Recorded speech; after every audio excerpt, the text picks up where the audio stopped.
I don't know who needs to hear this.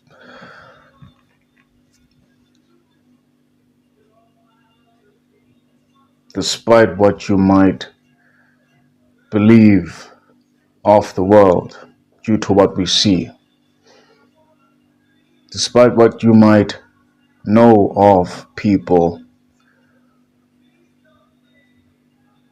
despite the hurt that some people inflict on others,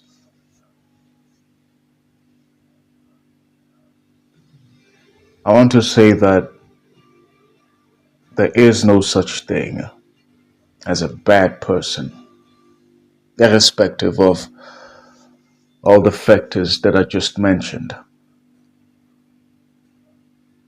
And I say this confidently simply because no person was born bad.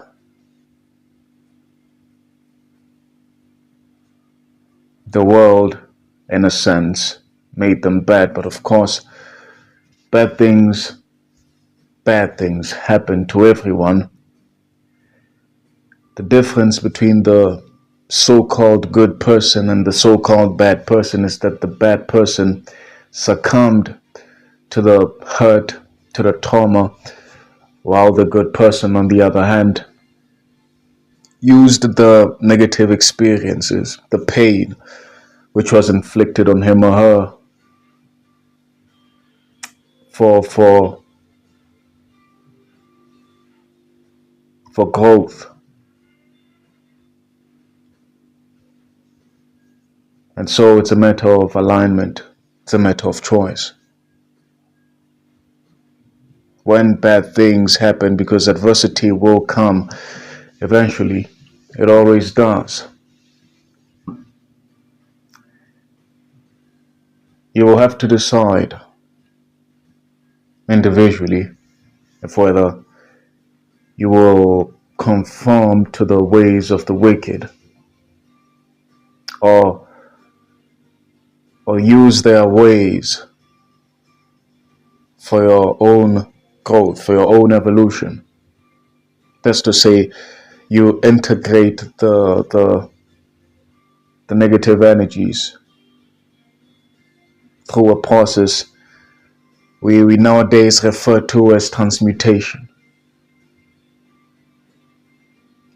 making one thing out of something else, like turning metal into gold kind of thing. And as far as human emotion is concerned, as far as human experience is concerned, the only means of transmuting, especially those negative experiences, then love is the only catalyst for such a transformation.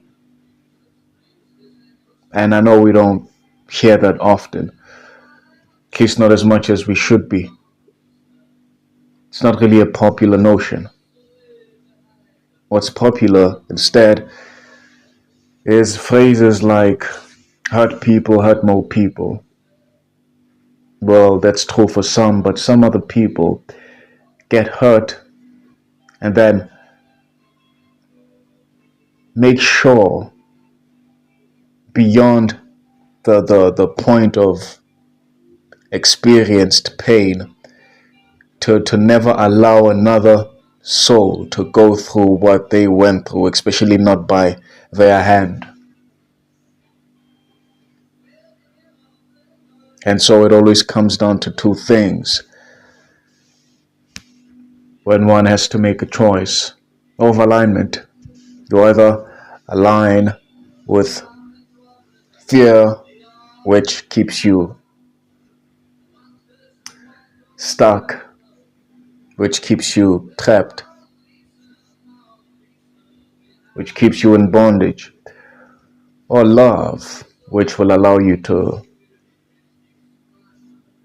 see the positive within the negative, so to speak, which will allow you a way forward, because love, like life, because love is life, is about flowing. It's It's about moving on, and the moving on results in growth. Growth is a reflection of moving on. And so people hurt people because they are hurt, do so because they choose to fear or to move on in fear, which keeps them stuck in the past, because fear is always rooted in some past reality. It's always rooted in memory. That's the nature of trauma.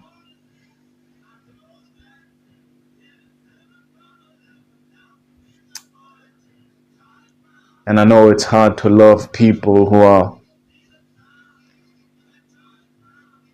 are hurt, because they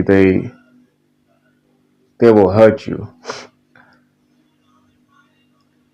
irrespective of the fact that you love them, but that only makes you stronger. Trust me. Trust me when I say that it makes you stronger than you could ever imagine, in ways which love alone cannot make you. Hence, there is duality in the first place. Hence, there's such a thing as negative. Well, the contrast of positive and negative, good and bad, love and fear. These things feed into one another. Hence, they also have their inherent natures within each other. Like hate, for instance. The denial of love, or the fear within love, which causes the denial or attachment, the love within fear. And so there is no real separation, only two extremes of one reality. They work hand in hand. And so your choice of alignment, if I may, that's to say, what you choose to align to will determine how you experience yourself going forward, particularly from a painful experience, or from a painful event, if I may. Because experience is not really painful, even though the event, even though the situation might come as painful, as negative. The experience is not necessarily painful or negative.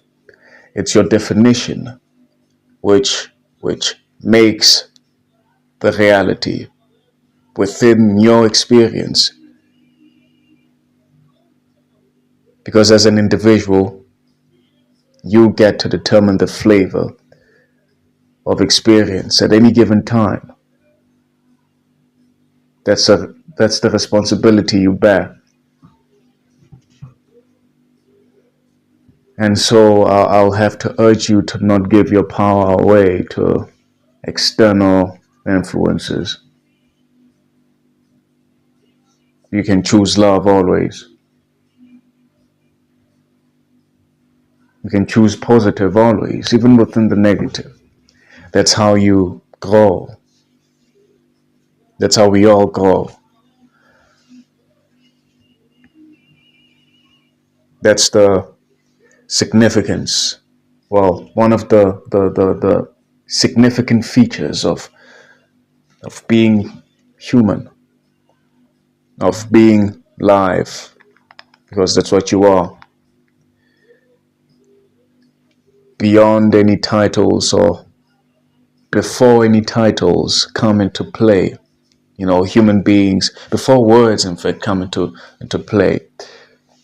You are live. Inherently, you are live. By nature, you are live. And so allow yourself to be live.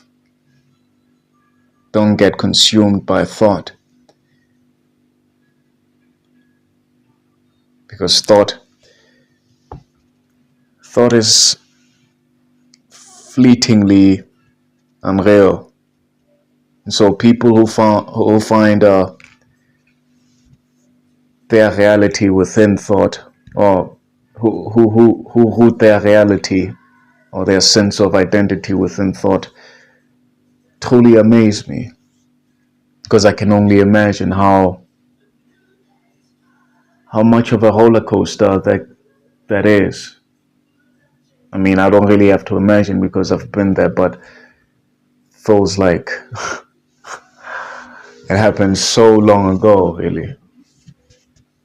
But this is relatively new, if I may.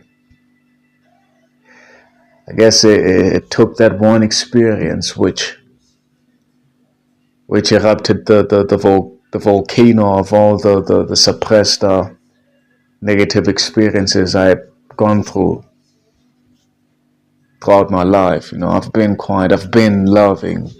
That's the thing about me. I don't know why, but it's the whole thing of viewing life through the eyes of the child, because I've always been that way for some weird reason, and I'm glad. Otherwise, I wouldn't be making this video. I wouldn't be the person that I am. I'd probably be a druggie or some shit. Or drinking my youth away.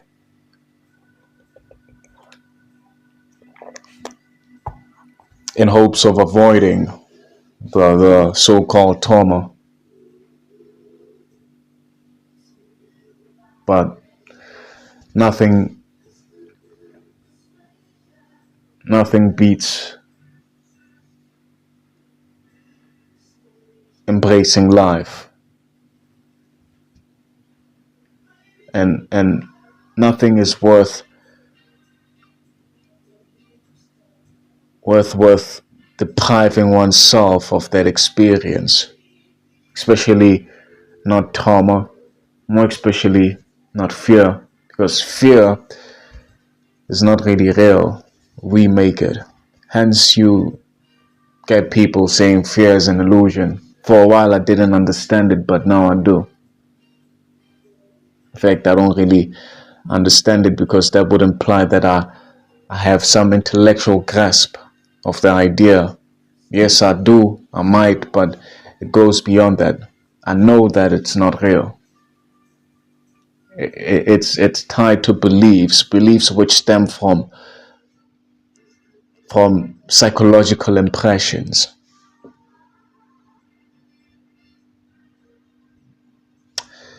And so with that being said,